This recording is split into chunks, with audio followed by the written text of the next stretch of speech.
Before we begin our show today, I would like to thank TRM, Trainer Revenue Multiplier, TRM, the premier wealth creation system for experienced fitness coaches that helps you earn more working less.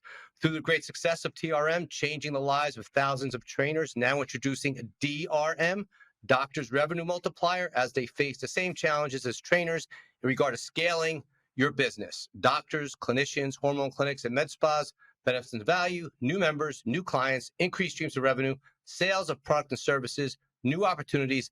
Give them a shout. TRM, DRM, Trainer Revenue Multiplier, Doctor Revenue Multiplier. It may save your business and it can change your life. Instagram, Trainer Revenue Multiplier. Thank you, Matthew Park and TRM.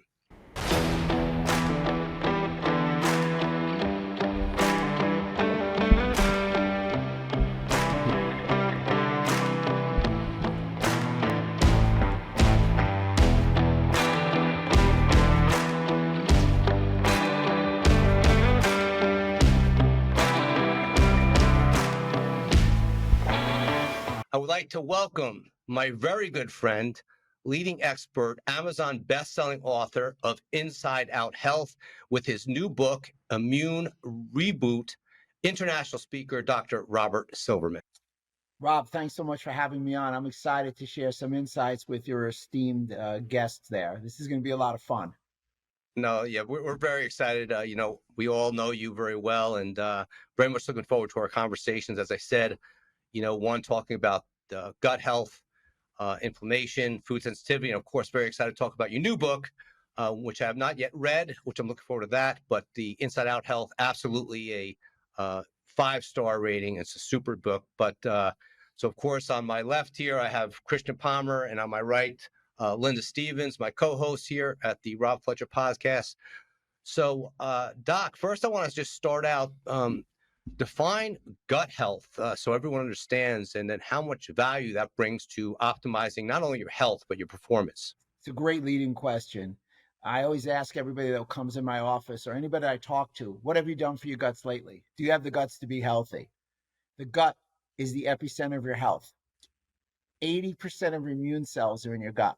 It's where your macro and micronutrients are absorbed, your fats, your proteins, your carbohydrates, your vitamins and minerals. Just from a health perspective and a performance and aesthetic perspective, if the gut is not functioning well, obviously you'll have failing health. It's going to be harder to put on muscle, and you're not going to have overall digestibility. So I'm a big proponent that everything that we do all day should be based on giving ourselves a pristine gut. So the gut-brain connection, I know, you bring that up often. And of course, we know that inflammation, leading cause of chronic disease and illness, but also the impact that it has on the way we think, feel, our moods, and the way we look, of course. So talk a little bit about the gut-brain connection.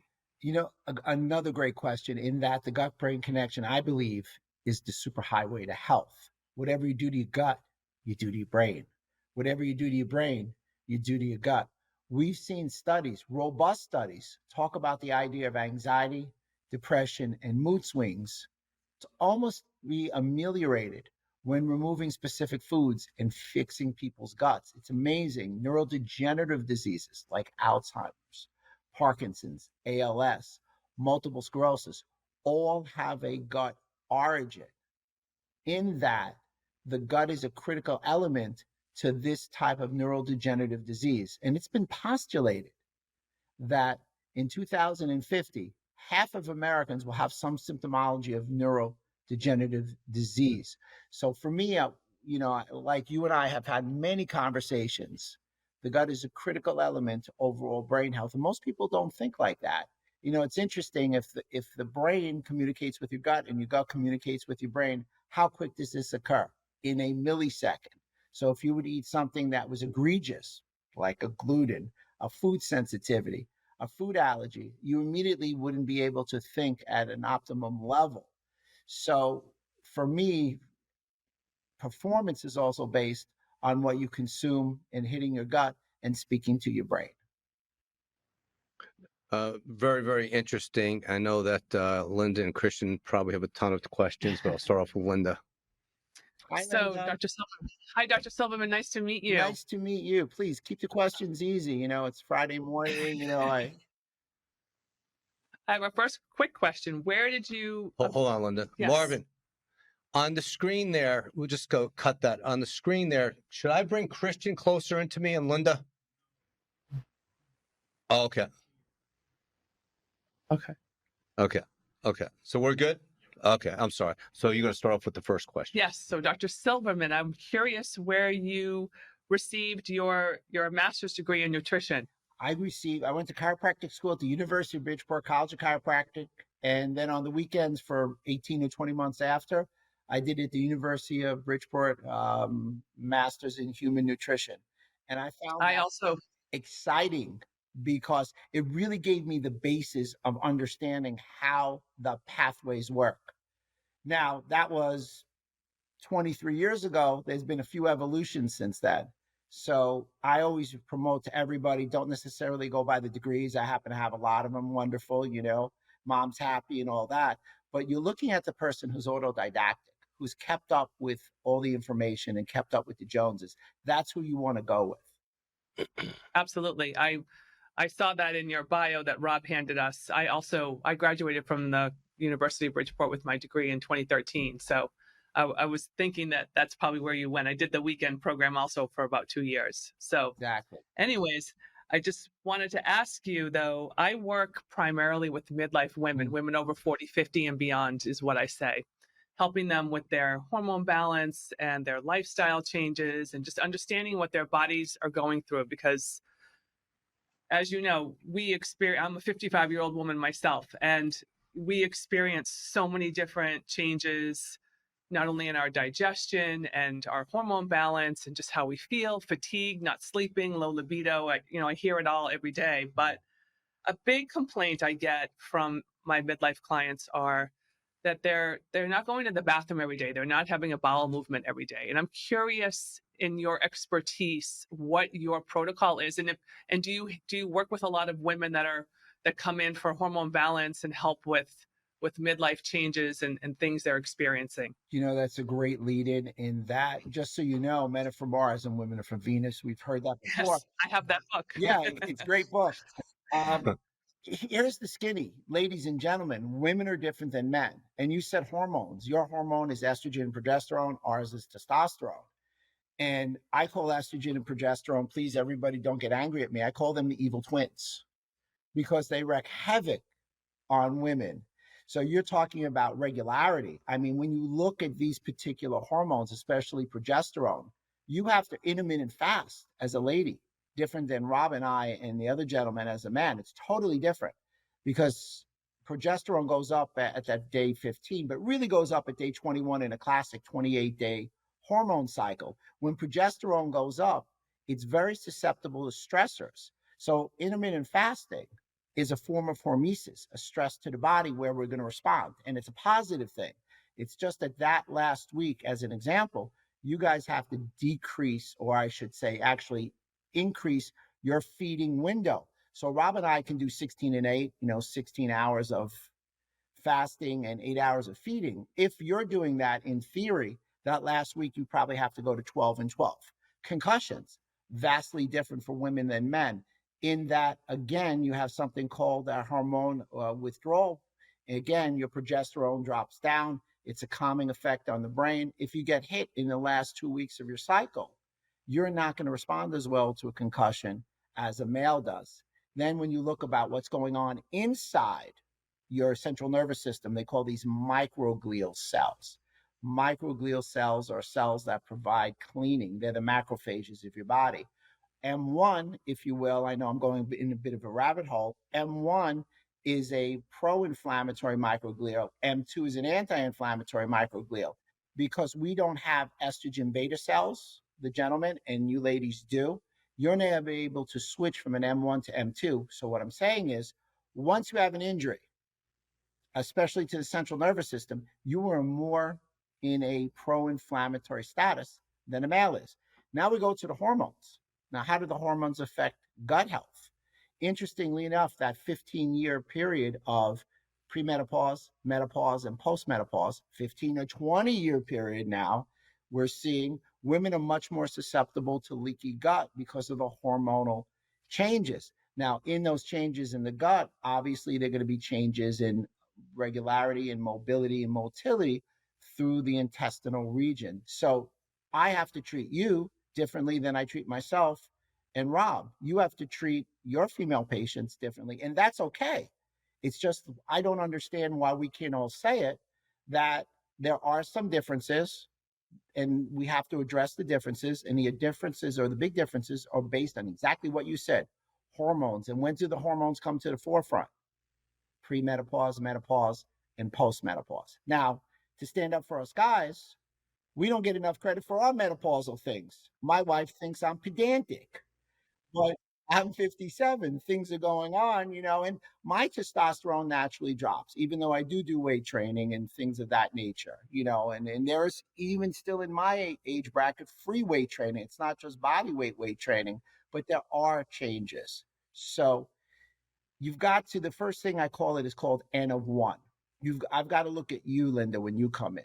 Where are you on my data points? And how do I individualize and personalize for you? Well, I can't do it the same as the other two gentlemen because already your hormones are vastly different.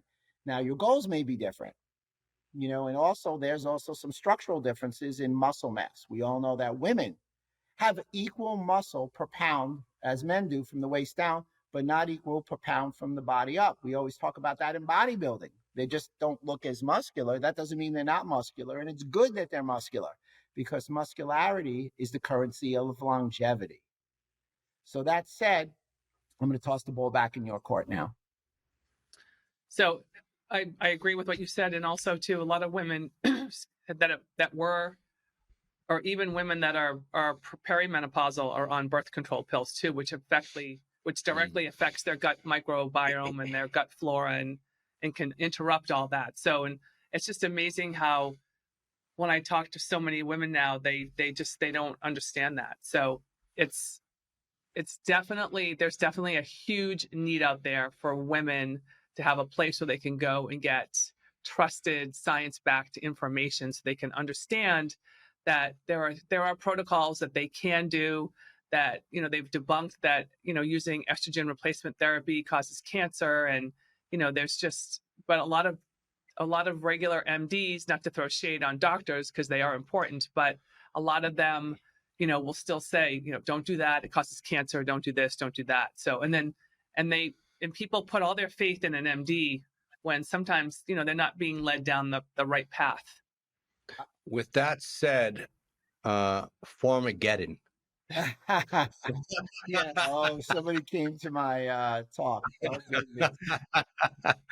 An epidemic of over medication. Yes. Let's talk about what Linda just mentioned. We have, and we're again not throwing shade on anybody, No. at all. There's a lot of great. But let's just let's call it what it is: conventional versus functional, and the difference, Doc.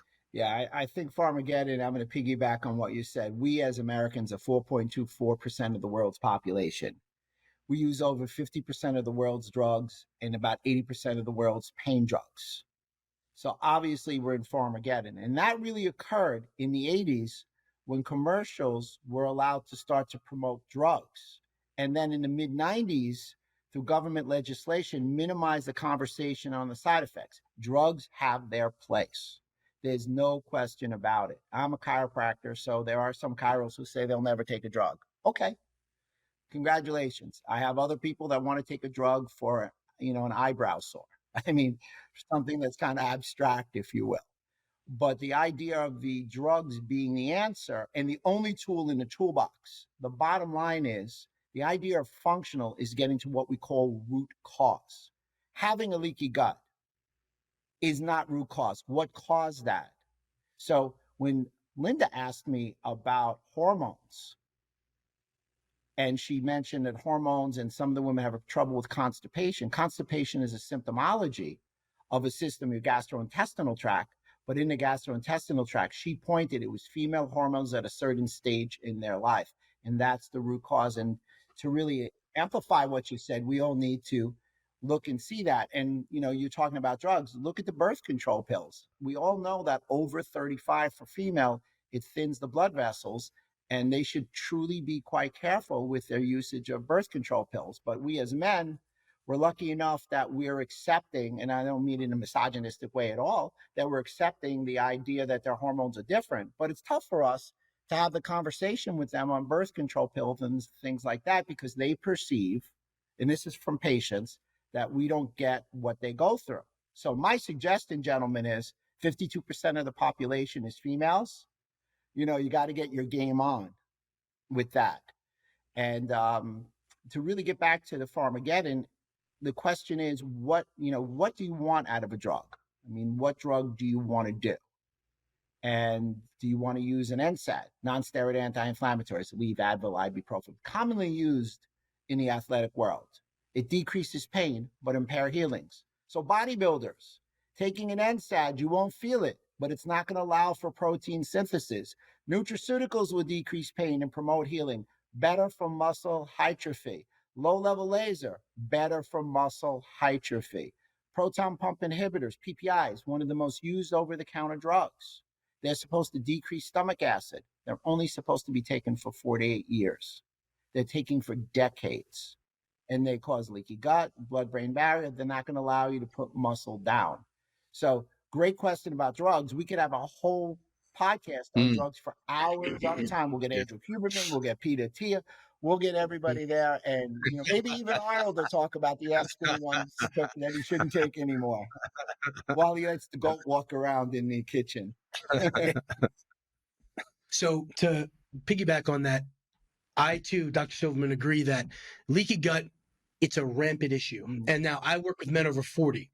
And as men go through andropause, well, prior to that, a lot of men were taught to suffer in silence, right? And we're the ones that take the stress on and, oh, you'll be fine. Just don't talk about it. Don't cry. Keep it in. And a lot of men, cortisol spikes, a lot of issues with, hey, I don't have anyone to talk to. I can't sleep well. I don't feel good. I can't tell my wife. She's going to think I'm weak. And then that, not in and of itself, but in combination with other issues in life, excuse me, lead to inflammation, leaky gut. And then in your experience, to what percentage, if you could put one on it, do you feel that the stress that men go through and in combination with andropause, how much of a decrease in digestive efficiency, meaning the absorption of nutrients, gastric motility, how much do you see that go down during those years of a man's life? Another great lead in that data is very powerful on the fact that men going through their menopause and or leaky gut have a decrease in testosterone. So what we're seeing a lot is a lot of testosterone replacement therapy, and it has its place and it's a great thing. But we're seeing guys come in who have big bellies, blood sugars through the roof, and need to detox. That doesn't mean that they shouldn't take testosterone replacement therapy. It means that they need to get their blood sugar down. It means they need to get to the gym and need to see where they are naturally before they take it so the doctor can optimize what they use. And one of the biggest problems in testosterone is leaky gut. I have never seen a guy walk in jacked like you that had multiple problems with the gut. Maybe a little indigestion because everybody has something, 67% of Americans. But I'm talking, when I look at it, it doesn't look like a dartboard. Whereas I typically will see the dad bod. I think that's the new vernacular that everybody uses. He will, without question. But women love that. Women love the dad bod. That's debatable. What women? Wait a minute. What women? The ones that want to seem politically correct say they do. Yeah, so that when that came out, that makes it run every once in a while. Not to go off topic, but that does make us being sarcastic, of course. But of course, they have all these women that are fondling that beautiful surrounding area of visceral fat. No. Yeah. The dad bod that they love. So they say. Wait a minute, is that the dad bod or is that the Ozempic butt? Or is that both? It's funny you said visceral fat. And, that's something that typically changes as we age. So, your viewers are fit. I see them at A4M and, they're jacked. And I always get teased, Rob, it looks like, you eat a salad, but these guys look like they're eating red meat and everything like that. So, they're well put together. But that said, interestingly enough, that muscle mass, as we said before, Gabrielle Lyons said it. Muscle mass is the longevity organ. It's great. She's run with it. I say it's the currency. Longevity is turning on the health switches. I believe the master switch is having a robust immune system, in that you have to have a gut in a pristine condition. If you have a leaky gut, you will not have a robust immune system, and you'll be more susceptible to the dad bod than the Arnold biceps. Interesting. How do you rid yourself of accumulated toxins, as in your book, and give yourself some new energy and focus? Well, everything starts with what we put in our mouth and what we're exposed to. So we are byproducts of our environment. Number one, if you live near a highway, let's say, if you live in New York City with all the high skyscrapers, you're going to be exposed to more pollutants than you would if you're in Iowa. However, and I love my Iowa friends. I was sitting in Iowa in a more underpopulated area, and I see guys doing what they call planting.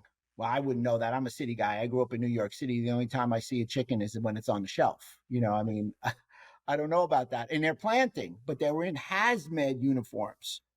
So I look at my friend and I said, are these guys cutting meth or fentanyl? That's a hazmat. Where I grew up, that's what they used to wear.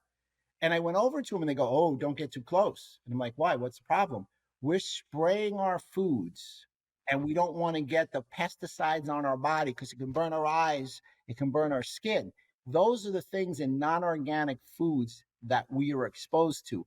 93% of the soils that we feed our food from, or we get our food from, is non-organic and has specific pesticides. The one that comes to mind is an herbicide called glyphosate. Glyphosate is in Roundup, and it's a cancer-causing product.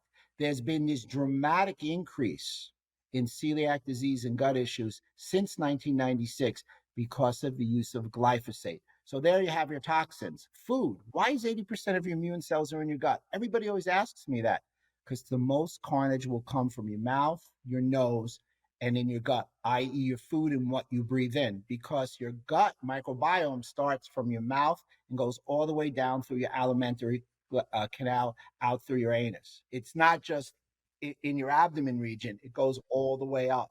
So obviously good choice of foods, which is really hard to do. Think of a bodybuilder. Very hard. Well, let me ask you that, not to interrupt, but so someone's going out there, they're going to the grocery store, they're trying to eat healthier, they go for chicken, they go for foods that they think. So define what can people trust and what would be considered truly healthful without having all these different pesticides and chemicals added to it. Organic farm to fork is great. Just because it's not organic doesn't mean it's not bad. There are a lot of organic farmers that my wife and I, purchase food from. They just don't have the money to get the organic stamp, but they're using no pesticides. If you're not sure where you're getting it from is sprayed or not, just take a head of lettuce, put it on your table, come back in 3 days. If that sucker's in place, it's full of pesticides. If it's rotten and looks horrible, guess what? No pesticides. And that's why they use them, so people have the advantage and it stays. However, I like most of my foods organic. I like grass-fed beef. I like pasture-raised chicken and eggs.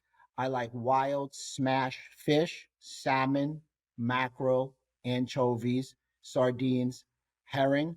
I do like my vegetables organic. That's preference. They should be clean. And a greater thing, Jack LaLanne, by the way, fitness guru, right? He was a chiropractor, everybody, 1936. Dr. Jack LaLanne once said, if man makes it, I won't eat it. It's just that simple. If God gives it, it's a gift. Stop messing with the program. Yeah, love that. No. Love that. Okay, I'm curious. So I've done a lot of reading on this, and everything you said, 100% on point. Now, in regards to glyphosate, and also let's talk about GMO wheat, and then there's heirloom wheat and the more traditional wheats that were here from centuries ago. I believe Arizona is one of the leading producers of good quality wheat in this country. You can get like the XX versions and the higher quality versions they use in some of the pastas, so on and so forth. So what I've noticed, one in myself, two in my clients, is that if they eat products that contain wheat in this country, and let's say it's not some special, really high quality one without all the crap in it, we'll say, when they eat those products, they claim, hey, I have gluten intolerance, I have gluten sensitivity. Then they'll go to Europe on a trip to Italy for a week, 2 weeks. They come back, they're like, oh my God, I lost weight, I feel great, my energy's good, I don't have brain fog or cognitive issues. Now, do you feel like it's more the fact that in Europe they don't use the glyphosate in the products that they do in this country, or is it more so the quality of the wheat itself? Meaning it could be GMO, it's not necessarily, it's cultivated from soils that are not that are over cultivated and don't have enough of the necessary nutrients. What is your take on that topic? I've got two answers. I got the really short answer, and I've got the answer explaining everything. The short answer is it's both of the things that you mentioned. They have a different system in which they grow their agriculture, and they do not have the GMO wheat, or what we refer to as the dwarf wheat. Louis Bourlong won a Nobel Prize in the 60s for making dwarf wheat. So here's a long stack of wheat. It's tall and it's slender. And he made it very short, stubby, glutinous to feed everybody with. So he was lauded. The problem is now it's hybridized the wheat here. So let's start with the wheat here. So that poses an issue because it's so glutinous. Gluten means glue in Latin. That's why they named it. It sticks to your intestinal tract. By the way, not to say that anybody there wears lipstick, even Linda, lipstick, gluten. Toothpaste, non-organic toothpaste, full of gluten. Gluten means glue. It sticks to your intestinal tract. Now, I agree with you. The difference of eating it here and in Europe, I was just in Paris. I was recently in Switzerland, is vastly different. Again, I always eat the gluten-free version. So let's talk about gluten and what the problem is, and let's talk about the studies. Since 2015, there's been a plethora of studies that really speak to the idea that we know that gluten causes inflammation. So there was a study in 2015 that talked about giving somebody with celiac disease gluten. That didn't work out really well. Immediate inflammation within an hour. You turned them into a racehorse, secretariat. Number two, celiac disease in remission. You reactivated the celiac disease. Non-gluten sensitivity, 4 out of 10 people. They also responded with inflammation. So the typical question is, and what Larry's going is, the other 6 out of 10 go, I'm good. No, you're not. It's just not an immediate inflammation, but there's still inflammation at the gut level. So it feeds more like a food sensitivity. And there's a duration of time, which is typically 4 to 72 hours, that you'll see the symptomology. So how would they know that their stomach's a little upset or just a little break in the proverbial screen door of your gut because of gluten? So because the studies have shown, and this goes back to Fasano 20 years ago, where he found out that if you eat gluten, gliadin, the protein there, stimulates a protein enzyme called zonulin, which pulls on your tight junction in your gut, whether you're sensitive to it or allergic to it. It's just different levels. So in a nutshell, don't eat gluten. I know that hurts you guys. So I'm going to play the patient. Hey, Dr. Rob, you just took away all my food. No, I didn't. I just took away gluten. Mm-hmm. You mentioned something that brought to mind food sensitivity, and I know that you work closely with KBMO fit test, which I personally use myself. So on your social media at Dr. Robert Silverman, you came out and I love sushi. So I saw that. yes, I don't want to. We're not knocking sushi. Fist fight with me, No, Rob. but I'm going to need to retain you. You're going to have to train me. It was a great post, though, I'll just leave it at that. We'll just leave it there. Yeah. You But a can't lot of people believe the don't know names that. they've been calling me. Oh, goodness. So, but let's go back to the food sensitivity test, identifying the foods that your body may be sensitive to, causing inflammation, digestive disorders, of course, to get back to the way you think, your moods, you feel, the way you look, everything else. That would be, along with blood work, because a lot of the trainers like Christian and Linda here, their clients are dialed into the blood work first. They look at the blood work with the doctor. How important is that food sensitivity testing in regards to a trainer working with their clients? I think if I'm a trainer and I can utilize this. I think it's a critical given in my starting point for my clients and or my athlete clients, because food sensitivities are the backbone of hidden chronic inflammation, because most people don't test for them. And because of that 72-hour lag, people don't realize what it does from ingestion to when it rears its ugly head. Everybody knows what a food allergy is. You eat a shrimp, you eat a peanut, you go on a plane flight, and on the plane they say, please, somebody's highly allergic to a peanut. It's instantaneous. It's that IgE antibody response. It's almost anaphylactic, if you will. But an IgG response is not an anaphylactic response. It's a very low-level inflammatory response. Hear the word inflammation. My mantra, and it should be everybody there, and I know that you guys are all working within this mantra, is to manage and modulate inflammation, because a certain amount of inflammation is good. Too much inflammation, too high or too long, is deleterious to one's overall health.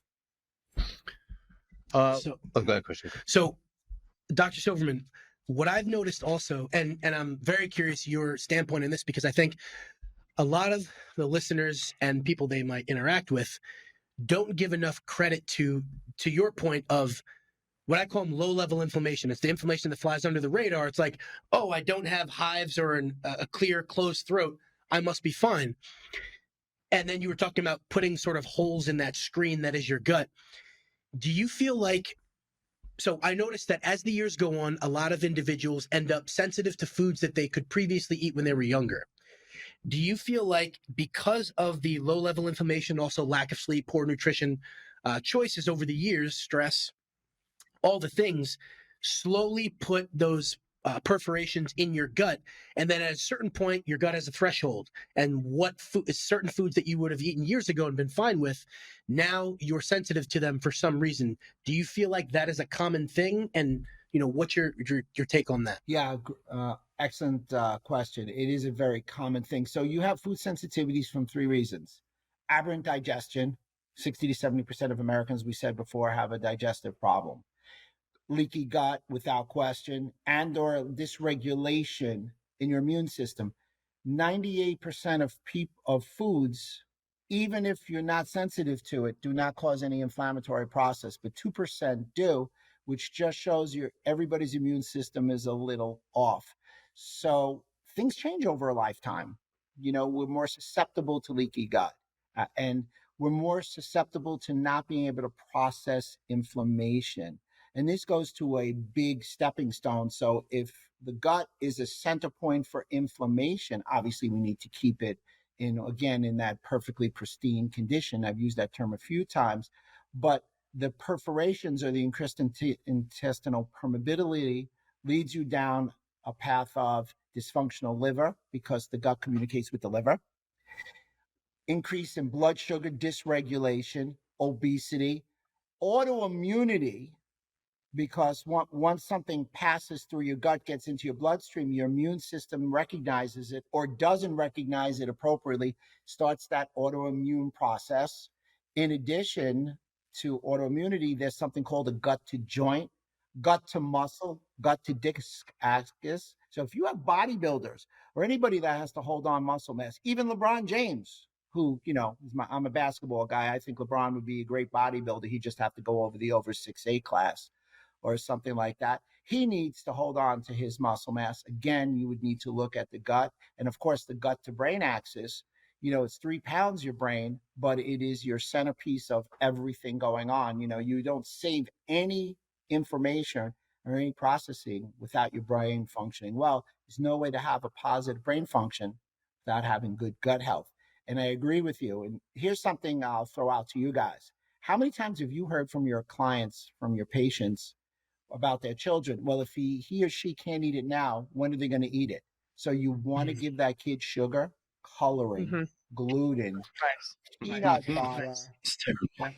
Are you serious? Their central nervous system is forming. That's a whole nother podcast. Yeah. I'm saving you for more work, my friend. What can I say? Yeah. The part that irritates me about that, sorry to interrupt, is that it almost to the point angers me, because I have clients that will say, oh, with their kids, they can get away with it.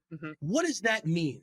because they're young and they move more and they burn calories, they still have Crazy. Pretty they're much. in their developmental stages. You give them the food dye, you give them all the crap, the processed food, the seed oils, the And you're Crisco implementing and- habits and behaviors for Yes. later on. And then you reward them with these foods. Hey, you did a great job. And Let's go those are get the most critical years. It drives me crazy Yes. too. Those are the most critical years It's- of physical, mental, Mhm. emotional Yeah. development of habits and behaviors. Yes. The whole psychology of everything. Well, the interesting thing too is, Dr. Silverman, I grew up with a dad who was a chemist, so we were never allowed to have sugary foods with color, dye, saccharin. He used to work on saccharin in the lab, but it's interesting, when my son was a little guy, maybe 4 years old, he was at preschool. I picked him up one day and he was bouncing off the walls. And I'm like, what's wrong with this kid?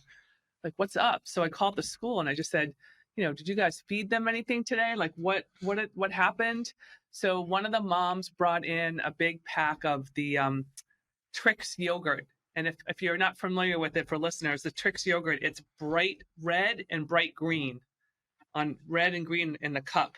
And they had that for snack that day. So I called my dad and I said, could food coloring? He's like, absolutely. He's like, food coloring can totally affect and cause them to be hyperactive and go crazy like that. Plus all the sugar that's in it also. And then So- on that note, Just to prove that point that 100%, and then identifying the problem. yes. So what would be the first thing? Again, not throwing shade, but ADD, Throw it. HDD. Oh, totally. Throw that Let's shit. just Totally. give. Sorry, it's got to be out there. That's Yeah. I've been through it as a martial arts Completely instructor. agree. I've seen them, and when I find out a kid's on medication, Mhm. honest to God, you could ask anyone, my brothers, know. everyone else.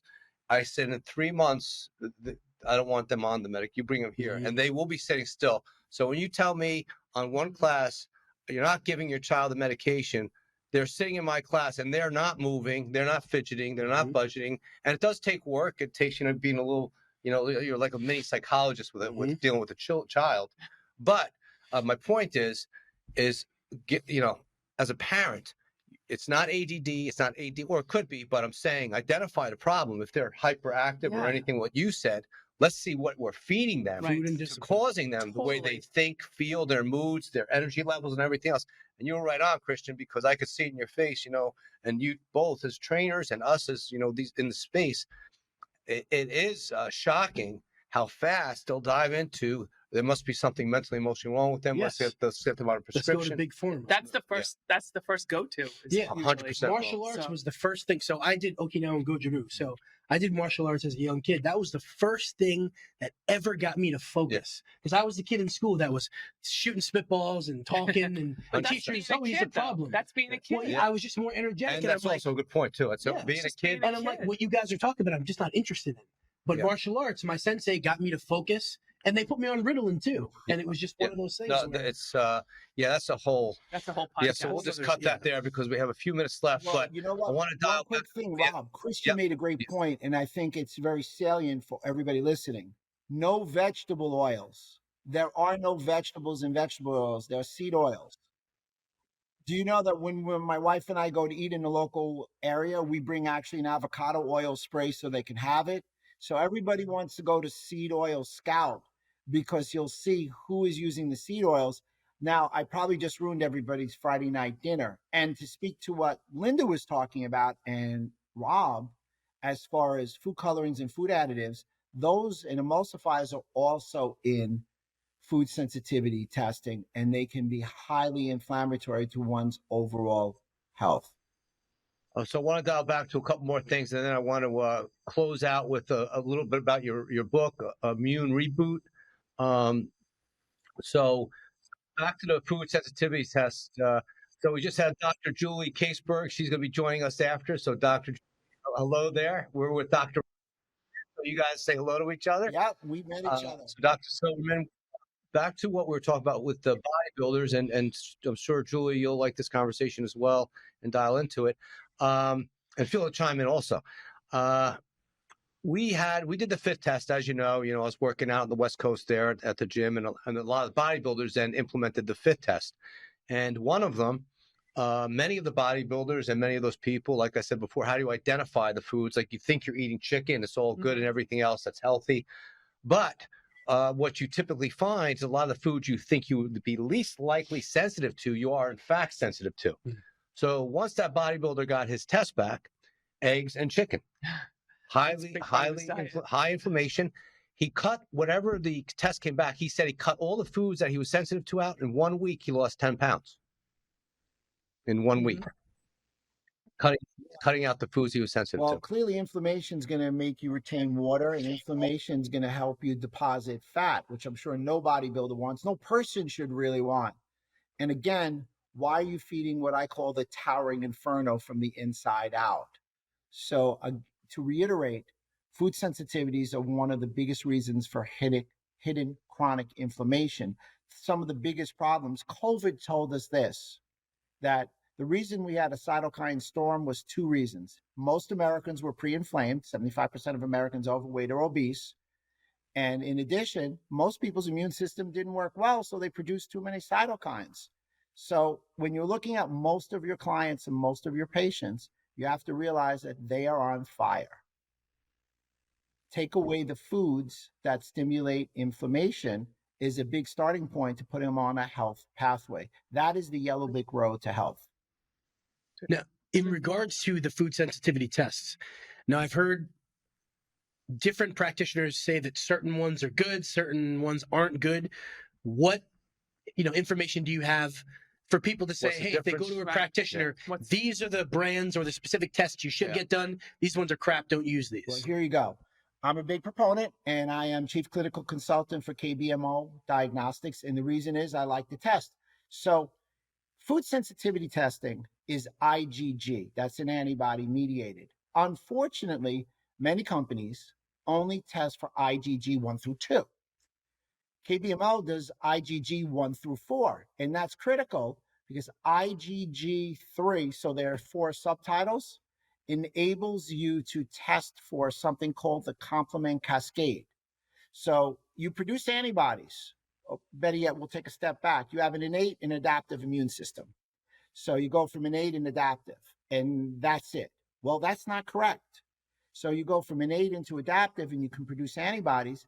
IgG3 allows you to stimulate this complement cascade and produce something called C3d, the most stable inflammatory molecule in the body, because your body needs more inflammation because you're producing too many antibodies.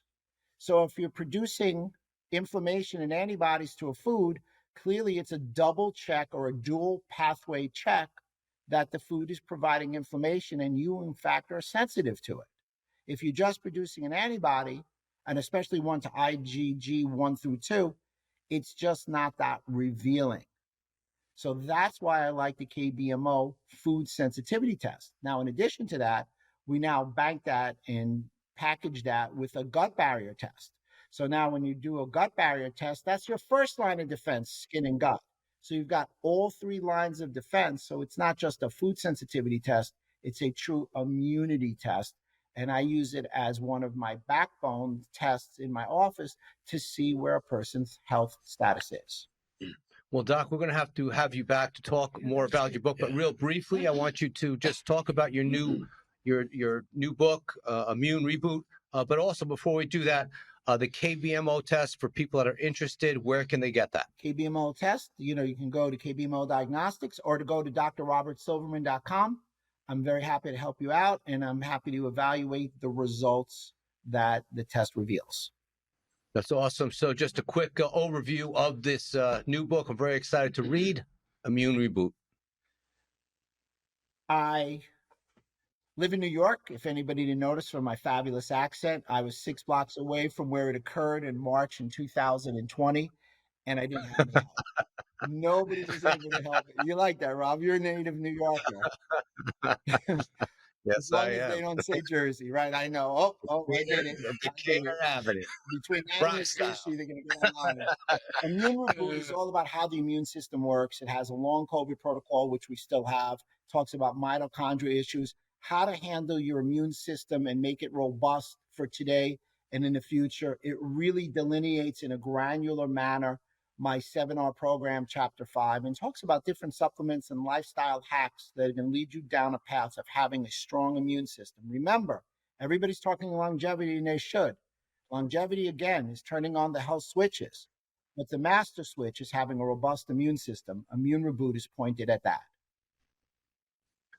Well, Dr. Silverman, thank you very much for joining us. Thank you, Dr. We are Silverman. definitely going to have you back to do a part 2 coming up. We have Dr. Julie Caseberg in closing.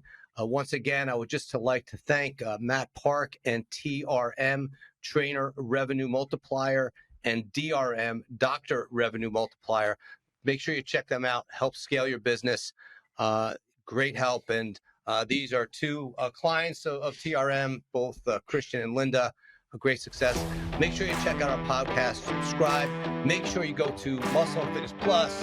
Check out men's health specialist here, Christian Palmer, Relentless Fitness and Nutrition. And then our women's specialist, Midlife Mastery with Linda Stevens at Muscle and Fitness Plus. All our podcasts, it's all about education, raising awareness, optimal health and performance. Thank you.